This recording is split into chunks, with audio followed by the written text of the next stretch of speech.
Buenas noches. Oremos para dar inicio. Amado Dios, soberano Rey, te agradecemos una vez más por poder reunirnos, por poder estudiar tu palabra.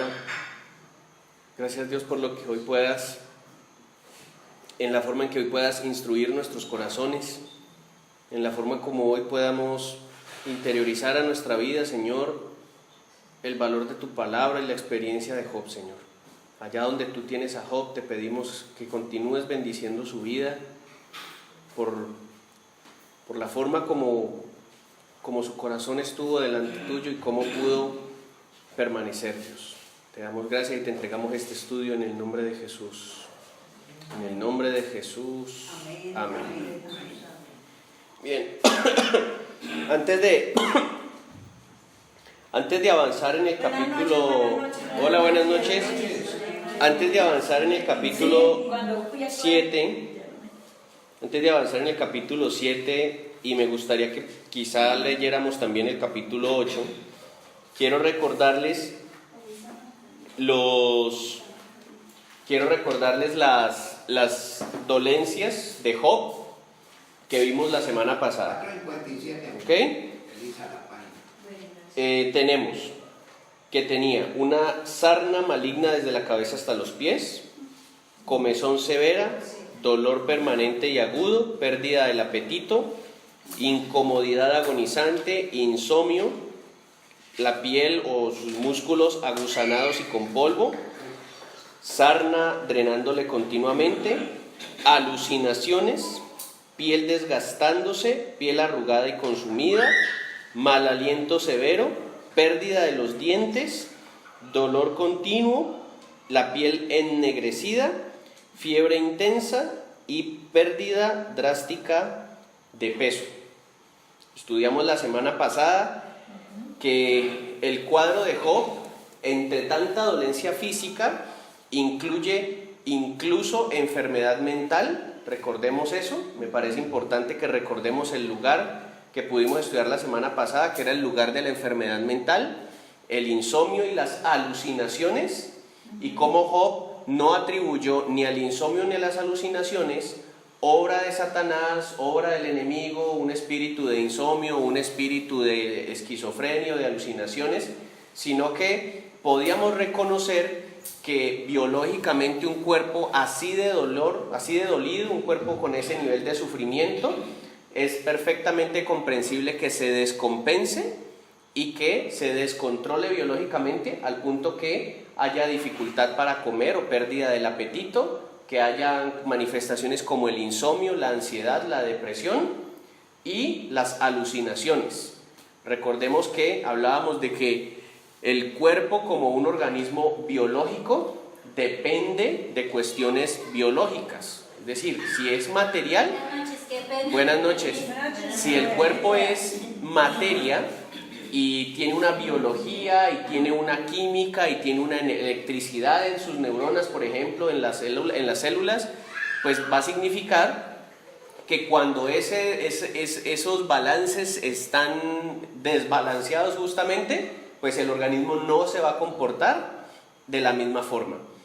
Podemos recordar por un momento lo que hemos visto en cantidad de películas, ¿no? Y es que, por ejemplo, el clásico caso del náufrago, de la persona que naufraga o de la persona que camina por el desierto durante días, ¿qué le viene a ocurrir? Una deshidratación severa, y eventualmente con la deshidratación y el intenso calor, ¿qué es lo que les pasa? Empiezan a alucinar, exacto, empiezan a alucinar. Es una forma como desesperadamente empiezan a proyectar ver lo que desean ver, o en otras ocasiones cuando empiezan a ver simplemente cosas que su cuerpo, por el mismo temor de su cuerpo. Yo pienso particularmente que en el caso de Job había un agravante en su pérdida del sueño, en sus alucinaciones. Lo biológico estaba, pero también yo quiero que recordemos por un momento que el momento en el que él pierde todo. La Biblia lo que relata es que entraba uno de sus siervos y le daba una mala noticia, y no había terminado de dar la mala noticia cuando llegaba otro con otra mala noticia, y luego otro, y siempre el relato es que no había terminado uno de los siervos de dar la información para que llegara el siguiente con una noticia más grave que la anterior. Bajo esa premisa, yo diría, sería perfectamente comprensible que alguien dijera que tiene dificultades para dormir. ¿Por qué? Porque es que todo el tiempo habría como la paranoia, digo yo, de que en cualquier momento otra cosa grave pudiera acontecer, pudiera ocurrir. No sé a cuántos les ha pasado que uno tiene un día difícil, por ejemplo, cuando uno tiene hijos y el hijo está con fiebre y finalmente se logra dormir en la madrugada. ¿Usted duerme realmente esa noche? No. Uno cierra los ojos y uno al otro día se levanta con la sensación de que estuvo con los ojos cerrados y como que durmió. Pero uno, ¿cómo duerme realmente esa noche? Uno todo el tiempo está, exacto, en estado de alerta, y literalmente yo lo he vivido como papá. El hijo puede estar a 2 cuartos de distancia y basta con que el hijo haga el más mínimo quejido para que uno abra los ojos y se ponga como a la expectativa de vamos a ver si fue solo un quejido y va a seguir durmiendo, o vamos a ver si después del quejido viene llanto o pedido de ayuda.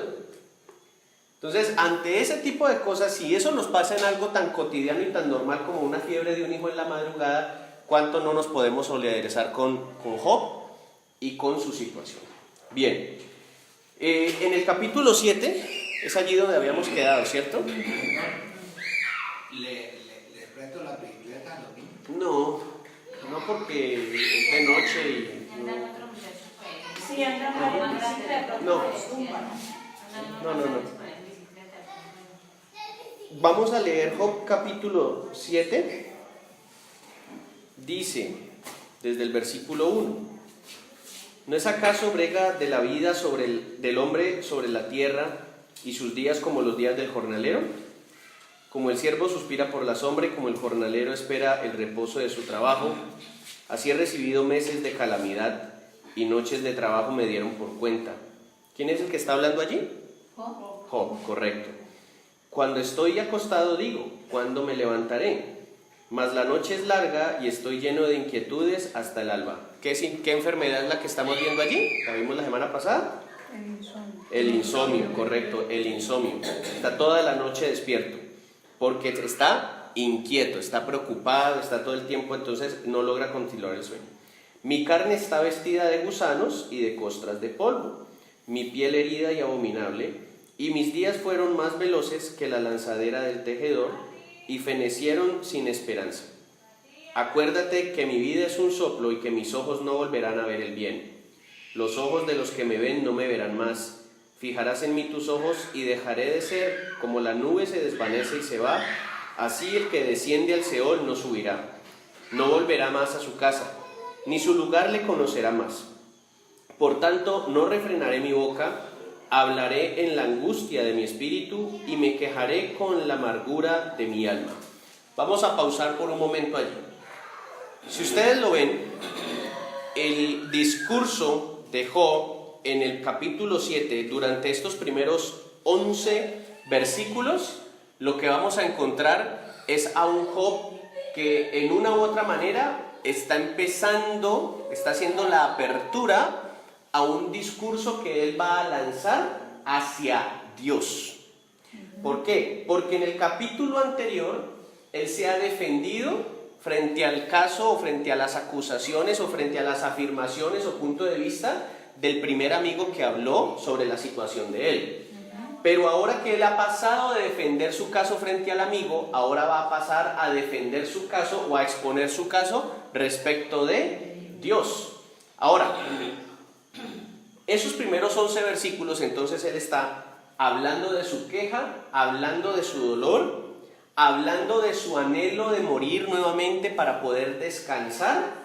Pero si ustedes notan, cuando está en el versículo 11 dice: por tanto no refrenaré mi boca, hablaré en la angustia de mi espíritu y me quejaré con la amargura de mi alma. Es el momento en el que un Job agotado, agobiado, aplastado por la situación, está de una u otra manera pidiendo permiso para exponer abiertamente ante Dios su situación. Yo no sé cuántos lo han sentido alguna vez, que uno siente el deseo de quejarse con Dios, pero uno sabe que es Dios. Entonces, hola. Hola, Memo. Entonces, cuando uno, no sé cuántos les ha pasado, pero es como, haga de cuenta que usted lo frena un guarda de tránsito, y si usted es una buena persona, no de esas personas que inmediatamente está enojado con el guarda, usted es de los que va a saludar, ¿cierto? Buenas tardes, agente, ¿cómo le va? ¿En qué le puedo servir? Y si la gente le dice, mire, es que usted se pasó el semáforo, nuevamente, si usted es consciente de que está hablando con una autoridad, ¿usted cómo le va a decir? No, pero es que a mí no veo que el otro carro se me atravesó, no, es que mire que vengo de afán. O usted va a ser de esas personas inteligentes que va a decir, no, sí, guarda, con todo respeto, permítame, le explico. ¿Correcto? O sea, uno hace como una especie de antesala en la que uno como que en cierta manera le trata de endulzar al otro un poquito el ego, digámoslo así, disculpe, agente, con el debido respeto, ¿cierto? Cuando uno no quiere ofender a alguien, por favor, no vaya a tomar a mal lo que le voy a decir. Usted a mí me cae mal. La persona lo mira mal y usted contesta, pero ojo que le dije que para que no se vaya a ofender, ¿no? O sea, como que uno hace una antesala a decir una cosa que va a ser desagradable, pero uno pide permiso, ¿no? Uno le dice al otro como que prepárese porque lo que viene puede sonar feo. Job está diciendo, mire, voy a hablar con la angustia de mi espíritu, o sea, entiéndame que lo que está a punto de salir de mi boca es el resultado de la angustia. O sea, no estoy precisamente en mi sano juicio a punto de explicarme.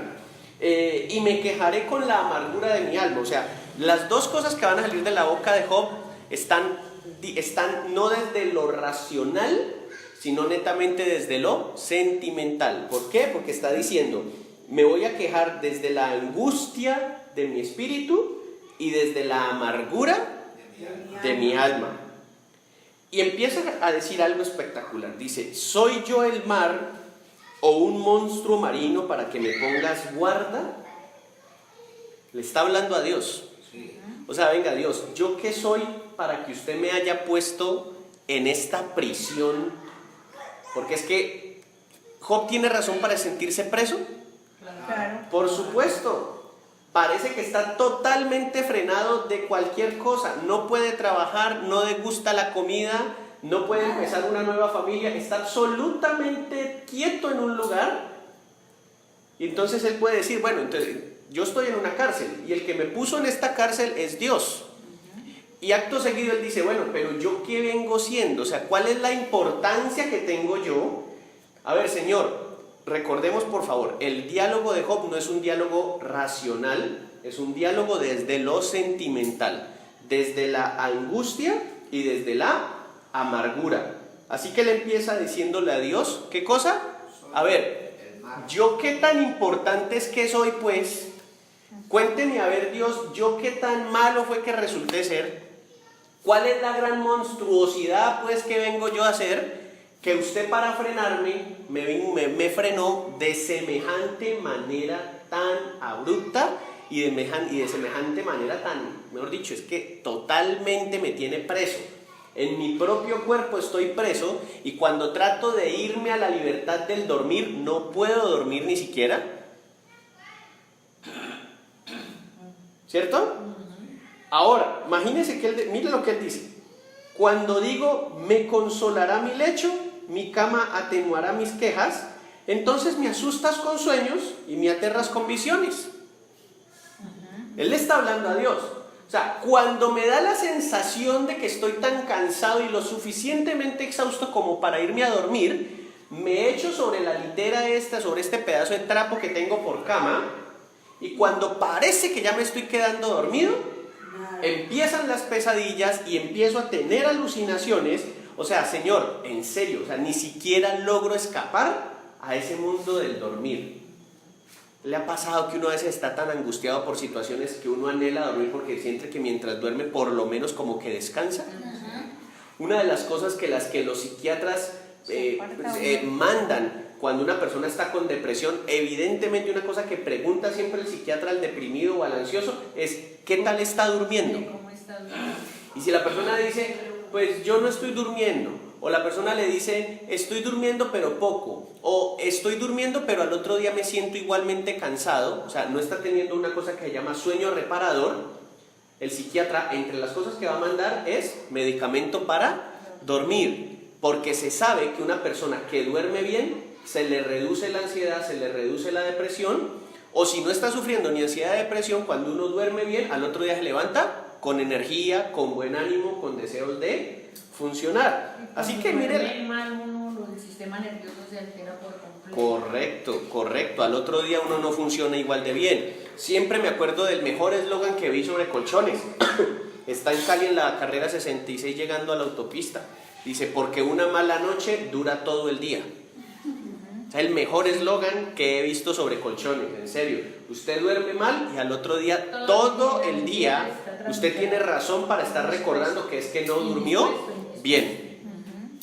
Usted siente como que uno agarra un segundo aire en medio de la tarde, como que ve, ya se me quitó los síntomas de la trasnochada de ayer. Mentira, a la media horita otra vez se empieza como a apagar y como que usted no sabe cómo agarrar, le empieza uno a sudar, medio hace algo y el corazón se acelera más de la cuenta. No, eso es un desorden total.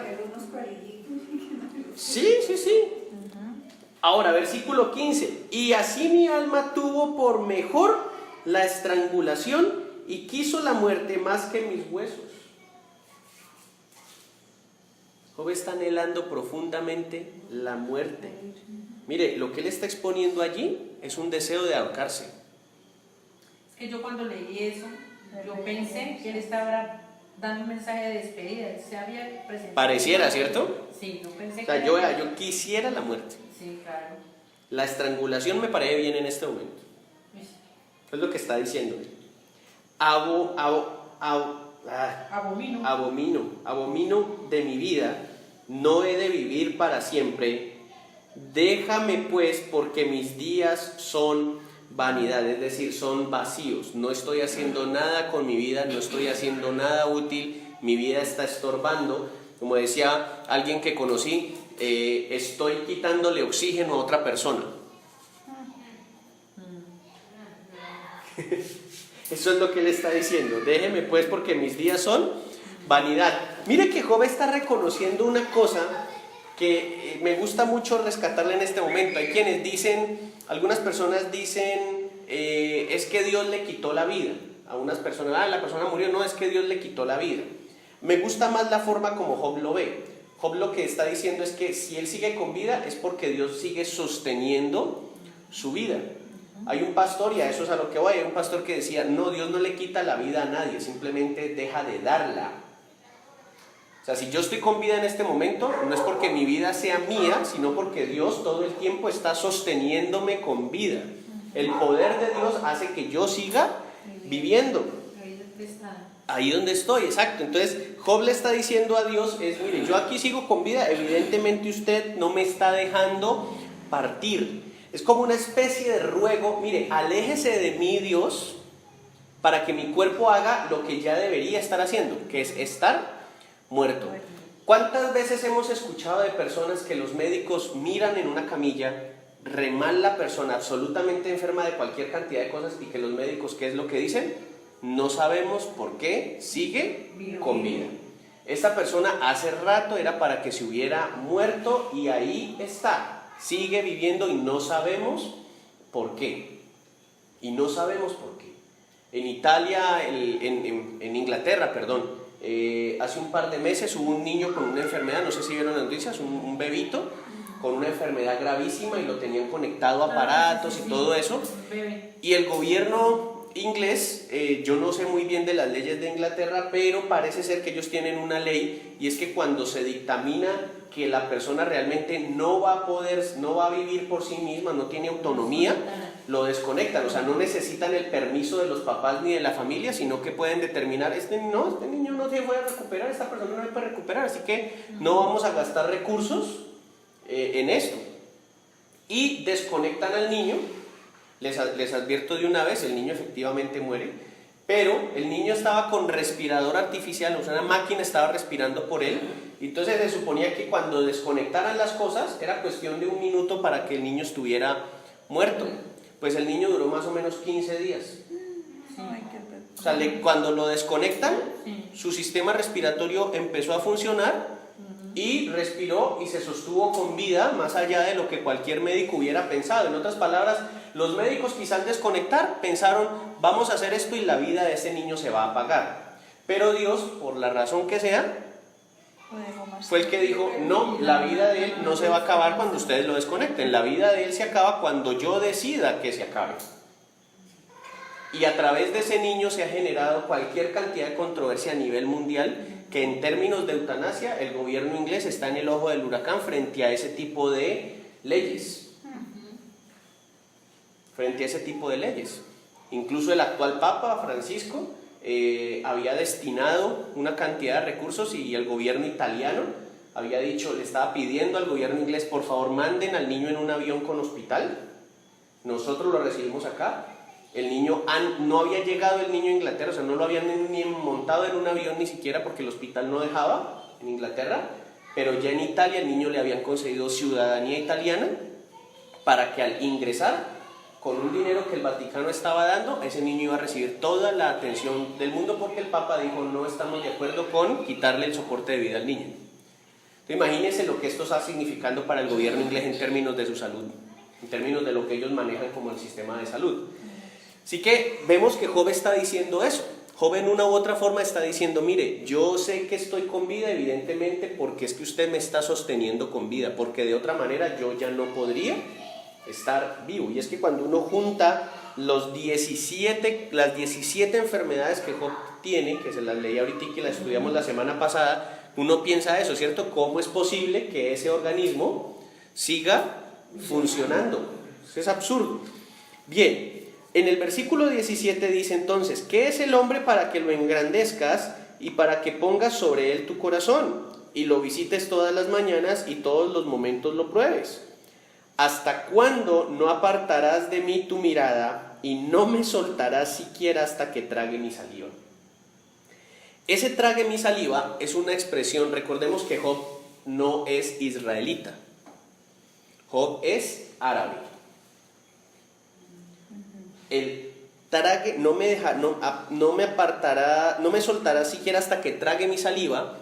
Trague mi saliva es una expresión árabe para referirse a un instante.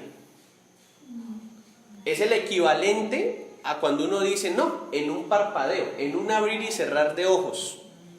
Cuando uno dice eso, ¿es literal? No. Uno dice, uy, no, pero es que eso fue en un abrir y cerrar de ojos. Obviamente las cosas no pasan así. Pues cuando uno se refiere a qué, cuando algo pasa muy rápido y uno no alcanza como a dimensionar. Exacto. Uno va por la calle, le sale un atracador, le apunta con un arma, le arranca las cosas, se va corriendo. Sucedió así. Y claro, ahora, ¿cuánto demoró eso? ¿Cuánto demoró eso? Eso en realidad demora varios segundos. Un atraco puede durar un minuto. Pero uno dice, no, eso fue en un abrir y cerrar de ojos. Yo iba caminando lo más de fresco y cuando ya menos pensé, el ladrón iba lejos. Ni reacciona uno. Claro, entonces el trague mi saliva es la petición de Job de Dios, deme, si usted no me va a matar, si no me va a dejar morir, al menos deme un instante para recargar baterías.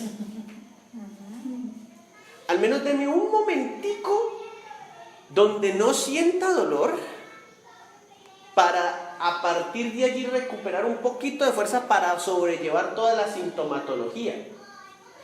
¿Qué es lo que uno le pide al acetaminofén que haga en medio de una gripa quiebrahuesos? Que quite el dolor. Que quite el dolor. Uno sabe que el acetaminofén no lo cura, pero calma el dolor. ¿Y uno para qué quiere que calme el dolor? Para poder al menos dormir. Para poder al menos dormir. ¿Y qué es lo que uno está esperando mientras duerme? Que no le vuelva a doler. No. Descansar. No, eso, descansar. O sea, por eso uno dice, no, estoy re maluco, me voy a tomar un acetaminofén o un par de acetaminofén y voy a tratar de dormir. O sea, uno está pidiéndole al acetaminofén, cálmeme el dolor para que yo pueda dormir, para que yo pueda sentir que cogí un airecito. Dame un respirito. Darme un respirito, vamos a decirlo en árabe, para tragar mi saliva. Job le está pidiendo a Dios, usted me sigue sosteniendo con vida, pero al menos, por favor, déjeme un instante, deme un par de minutos, media horita, 1 hora, 8 horas de sueño, no sé, deme algo. O sea, tengo un poquito de misericordia. Vea, nos podemos imaginar también al preso que están a punto de sentarlo en la silla eléctrica y dice, le vamos a conceder un último deseo y una última petición. Y yo no sé si han ustedes alguna vez estudiado eso, pero hay presos que los van a ejecutar y su última petición es, por ejemplo, me gustaría comerme una ensalada no sé qué, con un jugo de no sé qué y una sopa de no sé qué cosa. O sea, les gusta darse como un gusto alimenticio, como su plato favorito, y es porque en eso están tragando su saliva. Es decir, es un instante de gusto en medio de una temporada hecha de angustias. Ya la final. ¿Bien? Bien. Si he pecado, versículo 20, y aquí es donde entra algo poderosísimo, si he pecado, ¿qué puedo hacerte a ti, oh guarda de los hombres? ¿Por qué me pones por blanco tuyo hasta convertirme en una carga para mí mismo?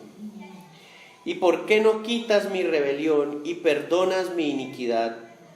Porque ahora dormiré en el polvo y si me buscares de mañana ya no existiré. Mire, Job por un momento está diciendo, a ver, ¿será que este amigo que habló ahorita, ¿cómo es que se llamaba este señor? ¿Será que Elifaz tiene razón y efectivamente yo tengo algún pecado guardado y yo mismo no me he dado cuenta? Entonces vea, ¿sabe qué, Dios? Hasta donde yo me he fijado, no, yo no lo cometí. Hasta donde yo me he fijado, yo no he cometido un pecado tan grave. Pero si para acabar con este sufrimiento le tengo que pedir perdón por algo, lo que sea, pero por favor. Hace un par de meses estaba estudiando acerca de la Inquisición española, la Inquisición. Y yo no sé si ustedes saben, pero las personas que murieron en la Inquisición, la mayoría, si no es que todas, confesaban el pecado del que se les acusaba. O sea, alguien le decía, a usted se le acusa de brujería. Y probablemente no era un brujo, sino alguien que estaba tratando de explorar lo que hoy en día nosotros conocemos como la botánica.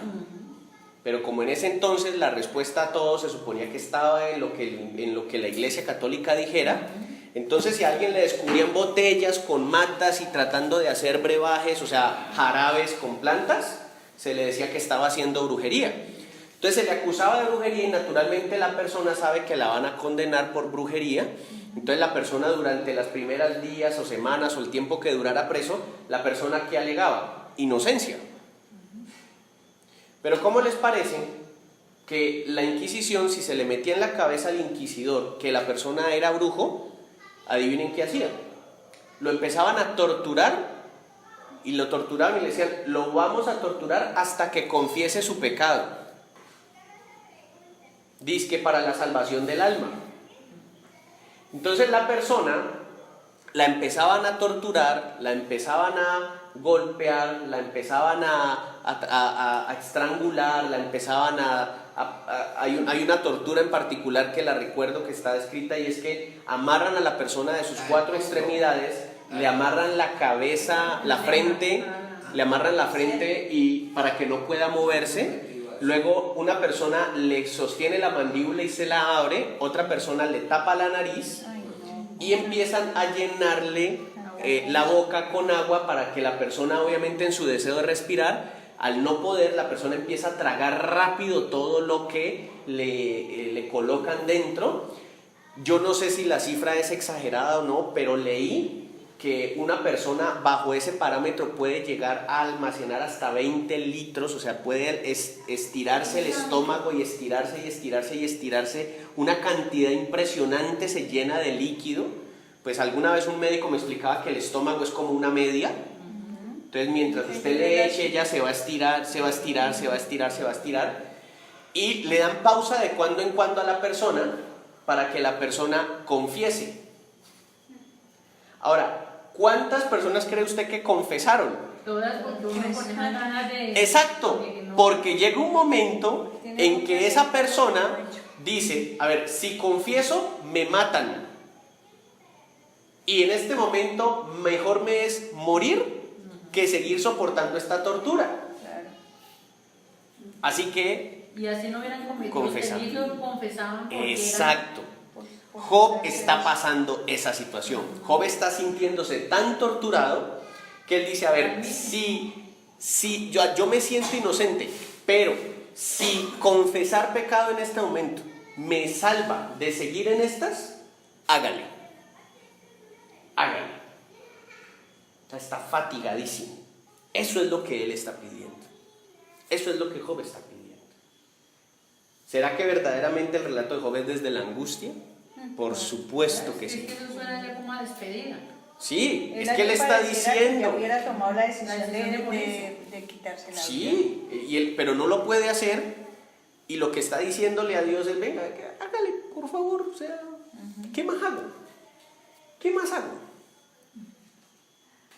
Pero no olvidemos capítulo 1 y capítulo 2. En toda esta angustia, ¿ha Job en algún momento maldecido a Dios? No. No. Job en este momento está dudando de que Dios sea un Dios justo. Eso es de lo que Job está dudando, de que Dios sea justo. Porque a Job le parece que todo esto es injusto. Pero siente que no porque a él le parezca que no es justo, eso significa que Dios deje de ser Dios. ¿Entendemos eso? Sí. ¿No les parece que es como algo fuerte, algo poderoso poder entender eso? Es decir, puede que yo esté pasando angustia, puede que me haya caído todo, puede que mi vida se haya vuelto un destrozo, puede que, en fin, todo. Pero aún así Dios sigue siendo Dios. O sea, esto no cambia el que Dios es el que manda. Esto no cambia el que Dios es el que gobierna, esto no cambia que Dios es el que determina. Y que yo no soy quien para decirle qué hacer o cómo hacer. Por eso Job en su caso no llama el caso de nadie más. Job está apelando exclusivamente la situación de él. Nada más que la de él. ¿Qué hora es? Cuarto para las 8. Miremos rápidamente la respuesta que ante eso da Bildad. ¿Vale? ¿Hasta cuándo hablarás tales cosas y las palabras de tu boca serán como viento impetuoso? O sea, ¿hasta cuándo usted va a seguir con esa necedad? Deje de hablar tonterías. ¿Acaso torcerá Dios el derecho o pervertirá el Todopoderoso la justicia? Si tus hijos pecaron contra Él, Él los echó en el lugar de su pecado. O sea, ya se metió. Si sus hijos murieron como murieron, debe ser por algo. Si tú de mañana buscares a Dios y rogares al Todopoderoso, si fueres limpio y recto, ciertamente luego se despertará por ti y hará próspera la morada de tu justicia, y aunque tu principio haya sido pequeño y tu postrer estado será muy grande. Esta es una promesa que muchas veces se lee en las iglesias y en consejerías.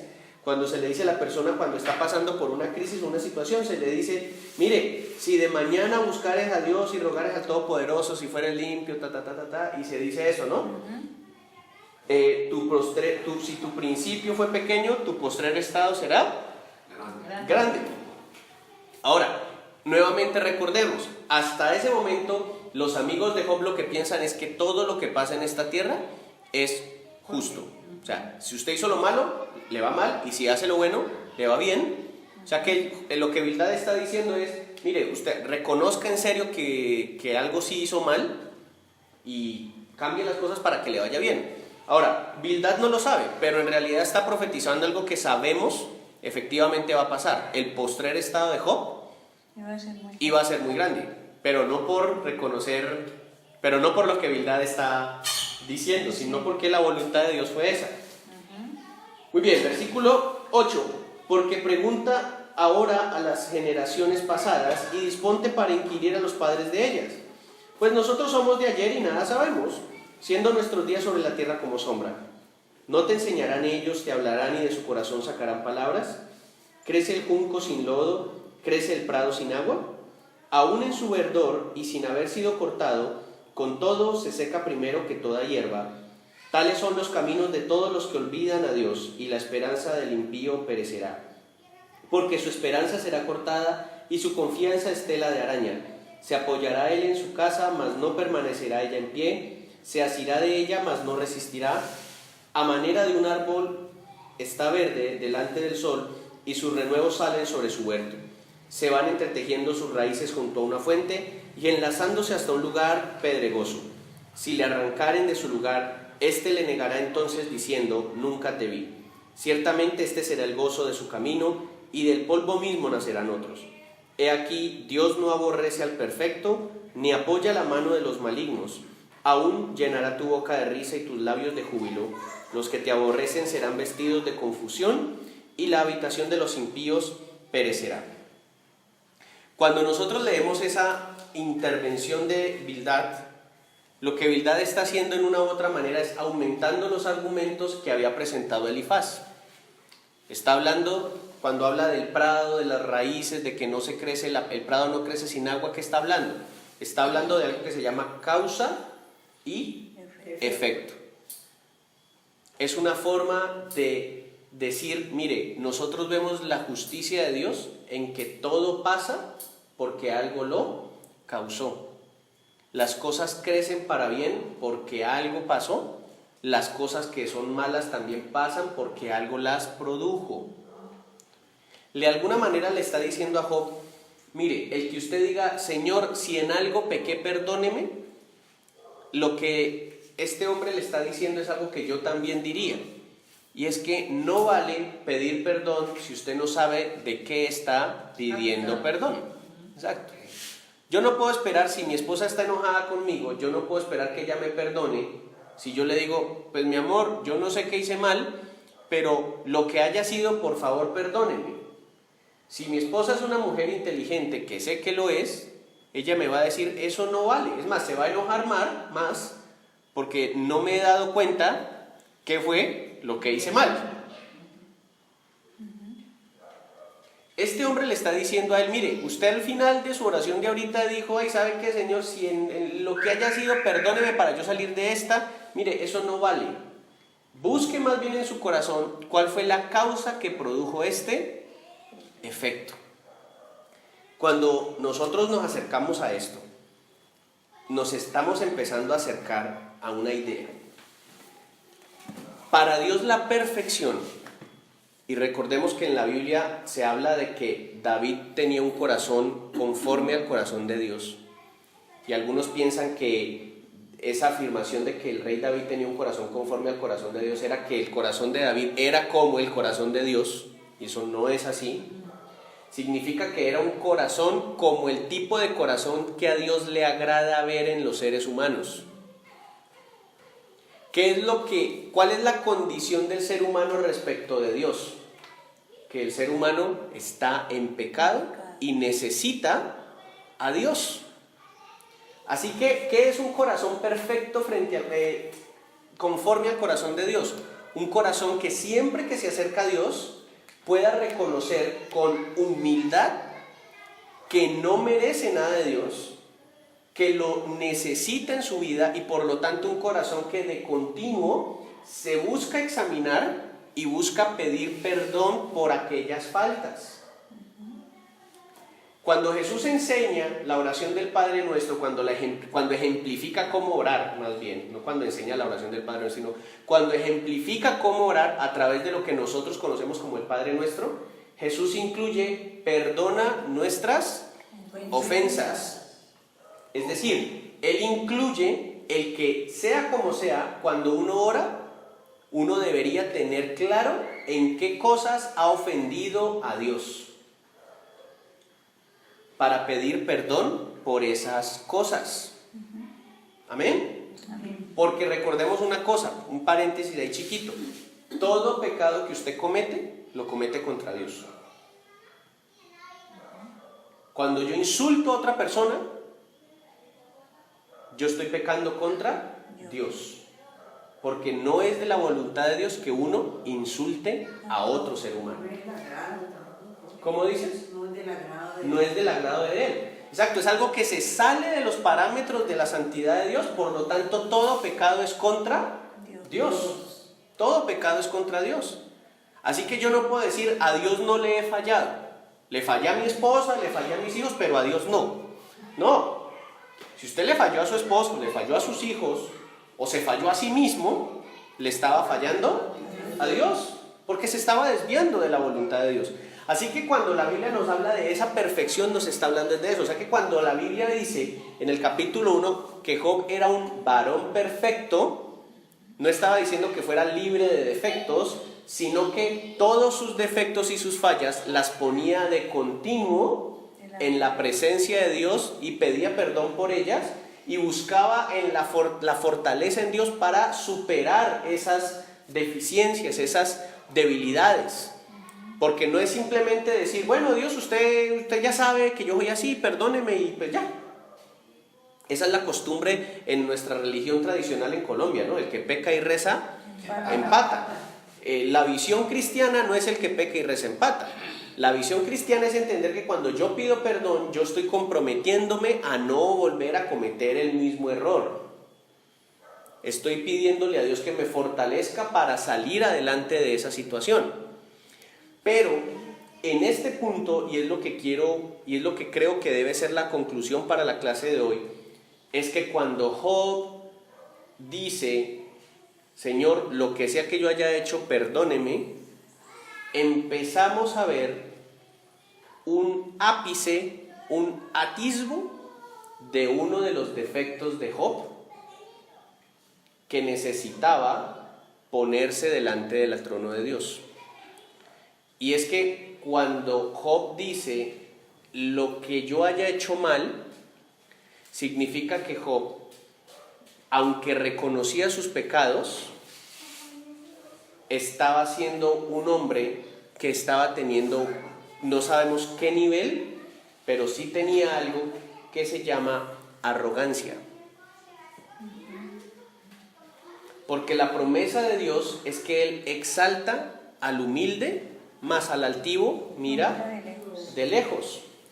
Entonces, cuando uno ve en Job, en medio de toda su angustia, que él no es capaz de decir, pues la verdad es que yo a veces sí deseo matar, la verdad es que el otro día me sacó mucho la piedra a mi esposa y le quise pegar y me aguanté, pero yo lo quería cascar. Recordemos que delante de Dios el solo deseo de hacer algo con el corazón, el yo deseo golpear pero no lo hago, delante de Dios ya he pecado, es un hecho delante de Dios, usted ya mató, o sea, usted quiso matar, no, es que es que Dios es muy lindo porque Él sabe que si yo hubiera tenido un arma, o sea, usted está diciendo que lo único que lo detuvo fue no tener el arma, ¿ya? Pero ya en el corazón, sí, exacto.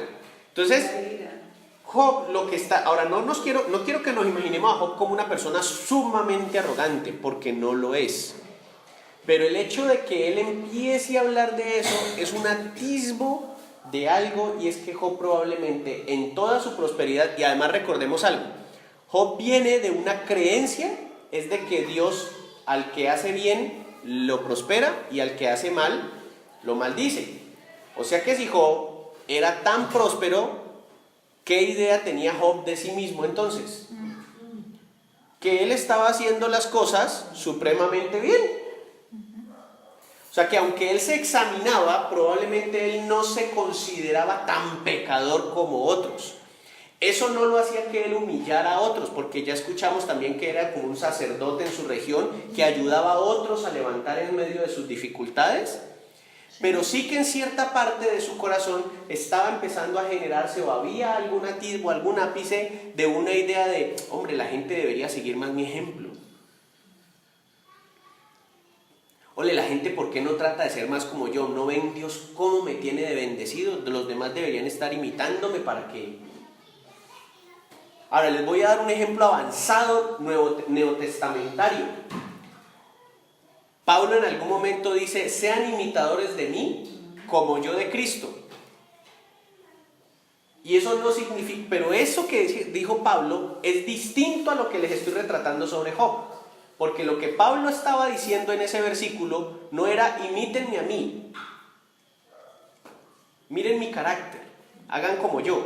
No, lo que Pablo estaba diciendo es, mire, si algo deberían imitar ustedes de mí, es que yo trato, mi esfuerzo es imitar a Cristo. O sea, a mí no me traten de imitar la forma como predico, la forma como hablo, la forma como camino, la forma como oro por los demás. No, si algo hay digno de imitar en mí, sencillamente es que yo estoy tratando de imitar a Cristo. Eso es todo. Job, en cambio, probablemente no tenía aún ese nivel, tenía un atisbo de arrogancia, tenía un atisbo de creer que si estaba así de próspero era porque él se había convertido en un hombre justo, porque él era un hombre bueno. Y es peligrosísima esta creencia, porque es que cuando nosotros tenemos esta creencia de que todo lo bueno que me ocurre es sencillamente porque yo me lo he ganado, ojo con esto, es que cuando yo me he ganado las cosas, yo no soy agradecido. Porque es que si yo me las gané, lo justo es que yo las reciba.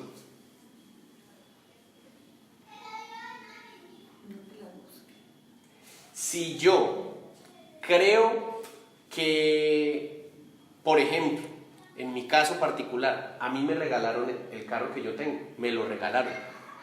No me la regalaron parientes, no me lo regaló la iglesia, me lo regalaron. Si yo creo que me lo regalaron porque es que yo me lo merecía, ¿a quién le doy gracias yo por el carro? A Dios. A Dios. A nadie. Es ego. Amén, es ego. Porque si yo creo que yo me lo merecía, a nadie le doy gracias. ¿Por qué? Porque es que es justo que me haya llegado esa bendición. Ese cuento que hay ahorita de que se llama una cosa que llama es que la ley de la atracción, que es que si usted piensa de manera positiva y si usted piensa que le van a llegar cosas buenas y que yo no sé qué, que entonces usted con eso atrae bendiciones. Entonces dicen las personas que si yo empiezo a pensar, a mí el jefe me va a dar un ascenso, me va a dar un ascenso, me va a dar un ascenso, y usted piensa en eso, entonces, y efectivamente hay testimonios de que no sé qué, y que le dieron el ascenso. Entonces la persona no le da las gracias al jefe, ni a la esposa, ni a los hijos, ni mucho menos a Dios. ¿Por qué? Porque lo que esa persona simplemente hizo fue que con su propia fuerza de voluntad atrajo el ascenso. El poder de la mente. El poder de la mente. Ajá. Por eso es tan diferente cuando nosotros vemos que en el Evangelio la salvación es por gracia y no por obras. Porque es que decir, la Biblia misma lo dice, porque si, no por obras para que nadie se gloríe. Al momento, ¿usted se imagina el ego de una persona que pudiera decir, me gané mi salvación? O sea, hice tantas obras buenas que a Dios no le quedó otra más que abrirme las puertas del paraíso. Claro. Y hay mucha gente que dice eso. Claro. Vaya, entierre el pariente de alguien que no sea creyente y usted va a escuchar ese relato. Alma bendita. No, es que ya tiene que estar en la gloria de Dios porque es que esta persona, como ella no había otra, no es que ese señor excelente padre y yo no sé qué, o sea, todos los atributos, o sea, sí. ¿A dónde cree usted que la mujer de Hitler, cuando sabía que él se iba a suicidar y todo el asunto, ¿a dónde cree usted que ella pensaba que él iba a ir después de muerto? Al cielo, porque alma bendita, como ha luchado por limpiar al mundo de esa gente zarrapastrosa que no alcanza la calidad humana. Él que no ha hecho más que luchar porque el mundo sea un lugar mejor y ha expandido este imperio para que, o sea, a los ojos del que ama, el otro se merece el cielo. Pero cuando yo sé que nada merezco, que todo es por gracia, yo todos los días me voy a arrodillar a dar gracias y a valorar todo lo que tengo. Job no había entendido eso. Job viene de una tradición religiosa que decía que si a él le estaba yendo así de bien, era porque él se merecía todas esas cosas. Ahora, él efectivamente estaba haciendo buenas obras y era un buen ciudadano, etcétera, etcétera, sí. Pero bajo el parámetro de Job, entonces alguien como el apóstol Pablo en el Nuevo Testamento y el mismo Señor Jesús no tendría por qué haberles ido como les fue.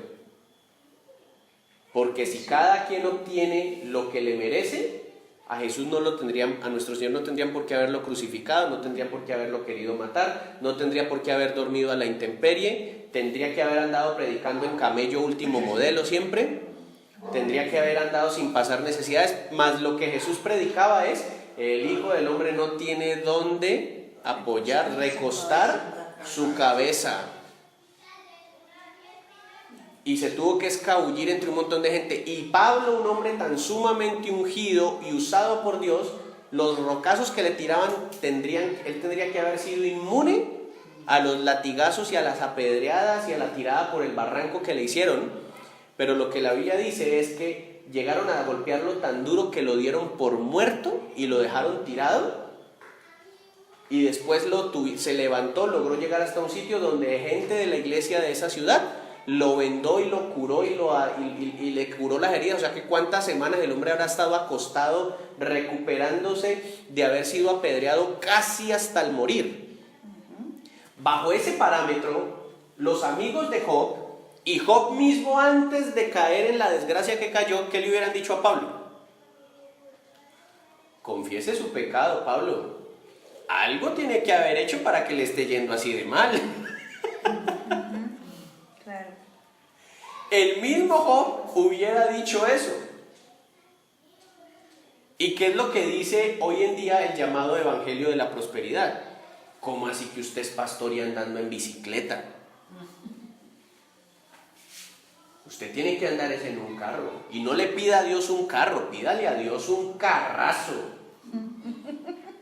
¿Y cómo así que usted dice que pidiéndole a Dios una casita? Usted es un pastor, usted tiene que tener una casota. Pida la mansión que usted quiere, porque usted es un hijo de Dios y usted le trabaja al Rey de Reyes, al dueño del oro y de la plata y no sé qué. Y usted no le está yendo bien y, pastor, confiese, ¿qué guardado tiene? Pastor, así como decía el padre Gonzalo Gallo, pídale a Dios una casota para vivir con su amozote, no una casita. Usted le manda un carrito una casita pequeñita o un carrito de paletas sin llantas. Yo en ese terreno he escuchado de todo. Cosas como, ¿y ese carro que tú tienes es el carro que tú soñabas? Pues no, yo quería una camioneta, pues un carro más grande. Y cuando usted oraba, ¿usted le pedía a Dios una camioneta? No, yo le decía que un carrito. Así ve, como usted no especificó. El pedido. Como usted no especificó el pedido, sí. Como usted no dijo qué color lo quería, como usted no dijo no sé qué, entonces ahí le llegó un carrito.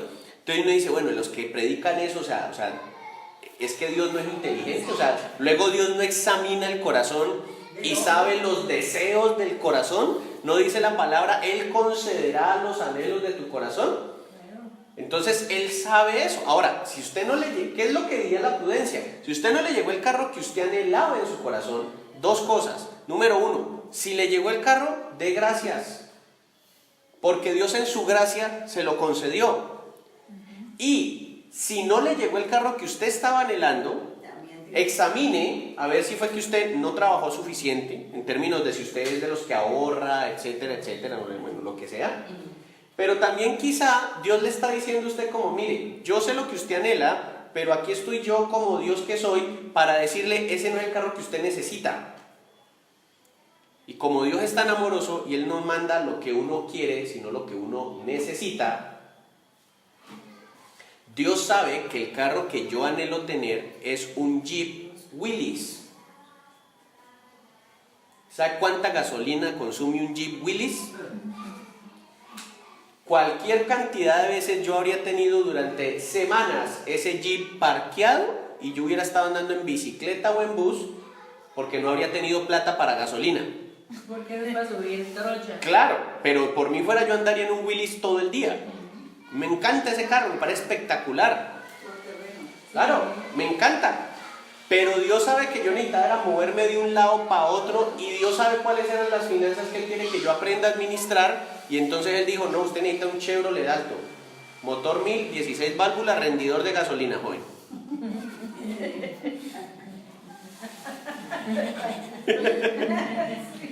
Y Dios sabe que esa ha sido la bendición para mi familia y para mí y para el ministerio. Sí, porque le hubiera dado las 4 puertas. No, las 4 no. puertas se no le iba a chicanear. No, no, para nada. Y me hubiera varado cualquier cantidad de veces por falta de gasolina. Y no. Los impuestos y todo. Exacto. Dios sabe en su sabiduría. Y nosotros tenemos que ser agradecidos porque si algo tenemos es por su gracia. Si algo tenemos es por su gracia. Amén. Job llevamos 8 capítulos y Job se está empezando a acercar a una comprensión que todos necesitamos adquirir. Tenemos que ser agradecidos. Pastor, pero luego Dios no me dio este trabajo, yo no entiendo, este dinero que yo me gano no me lo estoy ganando yo. ¿No dice la palabra, te ganarás el pan con el sudor de tu frente? Sí. Amén, eso dice. Pero ¿de dónde viene tu biología que hace que cuando comes tengas fuerza para trabajar? Viene de Dios. ¿De dónde viene la inteligencia que usaste para estudiar, para poder tener la carrera o las habilidades que tienes? Viene de Dios. Los dones. Claro, a eso se refiere Jesús. Esa es una de las cosas a las que el Señor se refiere cuando dice, no importa cuánto una persona se esfuerce, no puede estirarse y crecer 1 centímetro más de lo que tiene. Es decir, hay cosas que usted tiene porque en su naturaleza Dios se las colocó. Hoy en día en internet usted encuentra videos sobre técnicas y ejercicios para estirarse, para poder crecer 1 o 2 centímetros. Me da mucha risa esos videos porque cuando yo miré el video de eso, yo dije, yo podría entonces estirarme 2 centímetros más. Y recordé inmediatamente que la palabra Jesús dijo, nadie puede crecer, nadie puede esforzarse para crecer. Entonces examiné los videos y resulta que es que bajo una serie de ejercicios uno puede forzar de cierta manera a los músculos y a las vértebras a colocarse en el lugar y la posición correcta. Que es diferente. Es decir, no es que yo me estire 2 centímetros, sino que, ok, esta es mi verdadera estatura. Sí. Más no es que yo haga algo y mis huesos se volvieron más grandes. Es que nosotros por las posiciones, cuando uno se levanta por la mañana, él hace, ¡uy! Ya crecí. Claro, imagínense. Por las malas posiciones uno se... Claro, por las malas posiciones, por el sobrepeso, por la falta de ejercicio, uno se va torciendo. Camina encorvado. Claro. Entonces, imagínense, pero ahora cuál más que dirá, sin leer Job como nosotros como el Señor nos ha permitido estudiarlo, cuál más dirá que es un espíritu de enanismo, una cosa así como es que yo reprendí. Tenemos el ejemplo de David y Goliat, ¿no? ¿Se acuerdan que yo les decía ¿se acuerdan que la semana pasada les hablé de la dieta espiritual? Sí. Estoy comiendo de todo y declarando que no me engordo. Así estoy declarando en el nombre del Señor que no me engordo. Bien, yo creo que es un buen punto para que cada uno lo reflexione y para que le pidamos al Señor esa humildad de poder llegar ante Él de continuo pidiéndole que examine nuestro corazón y que nos ayude a vernos para cada día ser agradecidos con Él. Que nos hace justo, chiquito y juguetón y no grande y dormilón. Sí, tenemos que reflexionar profundamente. Yo pienso que es importantísimo y creo que si usted es de los que subraya la Biblia, yo le invito a que subraye ese pedacito, ese versículo creo que fue el 8, donde Job dijo, en lo que yo haya fallado, pues, porque es que allí no hay perdón. pero allí empezamos a ver por lo menos el nacimiento de un reconocer, que es lo que Job no ha tenido. Porque recordemos, Job viene de una doctrina errada. Job viene de una doctrina Job viene de la doctrina del merecimiento. Y justamente algo que nos muestra Job es que, algo que estamos estudiando en el libro de Job, es que no es esa ley la que funciona. Es decir, Dios puede dar cosas porque yo camino rectamente. Sí, la palabra del Señor dice que hay unos frutos de la obediencia y hay unos frutos de la desobediencia. Pero vimos que en el primer capítulo se nos muestra en el debate en la conversación, entre Dios y Satanás, que hay un tercer elemento que no tiene que ver ni con la obediencia ni con la desobediencia, sino con algo superior a nivel espiritual, que el libro de Job poco a poco nos lo va a ir mostrando de qué se trata. Amén. Nuevamente les digo, sigamos asistiendo, que poco a poco se nos irá develando cuál fue el asunto. Amén. Amén. Oremos. Padre bendito Dios, esa canción hermosa que dice: si algo he logrado es por ti, solo por ti. Gracias, Señor, porque no importa cuánto tengamos, cuánto nos falte, en verdad lo que necesitamos es venir delante de ti todos los días, comprendiendo a quién es que le hablamos cuando decimos Padre Celestial, cuando decimos Dios mío. Cuando hablamos contigo necesitamos ser conscientes de a quién estamos dirigiendo las palabras de nuestra boca, las intenciones de nuestro corazón, porque nos han enseñado tantas falsas doctrinas, Dios. Nos han enseñado unas doctrinas que suenan muy atractivas, que suenan cómodas, que parecen querer darnos la posibilidad de exigirte cosas a ti y nos alejan de tu gracia. Señor, que esta noche cada uno de nosotros pueda ir a su hogar y pueda buscar ese espacio, ese lugar para estar de rodillas en silencio delante de ti, quizá solo invocando tu nombre y guardando silencio, con la cabeza agachada, en reconocimiento de quién eres y de qué somos nosotros, Señor. De qué es lo que somos nosotros y poder ver no cuánto tenemos, sino cuánto tú nos has querido dar. Te alabamos y te glorificamos, Señor. En el nombre de Jesús. Amén.